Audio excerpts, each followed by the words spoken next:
Remember, this is a new service. There are very, very few patients in the world at the moment who are able to access their medical records over the internet or otherwise. Traditionally, information has been passed back and forth between GPs and consultants, and the information was really only available for the consultants or the GPs to be able to see. Of course, as patients, you have a right to see your medical record, in particular as a result of the Data Protection Act and the Freedom of Information Act, but none the same, it's always been difficult for patients to see their medical record. Now, it's as easy as logging onto the computer, putting in some passwords, and being able to see your medical record. Now, you might then go on and see consultants at the hospital, or perhaps other caregivers, and they may not be aware of this initiative. They may not be aware that you are able to access your medical record and be able to see everything that's been written about you. We'd like to encourage all caregivers to be very open and to allow patients to see the contents of any letters that they send, but this is not always the case.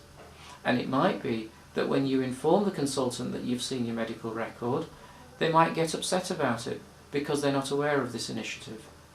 It's therefore important that you try and keep them on side and try and show the benefits and not too much of the harms that this may do. Finally, you may also find that with the service we have now, letters that come into the practice that have been scanned onto the computer, you may have seen over the internet before I as a GP have seen it. Now this is very different to the traditional way of doing things. Traditionally, letters came into the practice, they'd land on my desk, I would sit and read through the letters, and only after I've read the letters would I decide whether you ought to come in to discuss things further. You may then be asked to come in to see the doctor.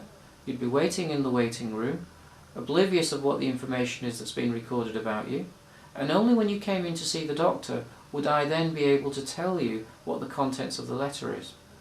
This new service means that you may well get to see the letter before I do, and there are some very significant implications with this. In fact, because of this, we're still unsure whether this is something that we ought to encourage, discourage, or see how it goes. And you may well be able to advise us and the National Health Service on whether this is an appropriate course of action. I'd be very interested in hearing more about what your thoughts are on whether you should be able to see the letters before we do, or whether you feel we should wait until the doctor has seen it and only then be cleared. These are some of the main issues that we have, and perhaps some of the risks that may be associated with records access. However, I'd like to now go on and talk to you about 6 specific issues that are very significant and could really cause you a great deal of distress, that you also need to consider before you decide whether you would like to sign up for records access.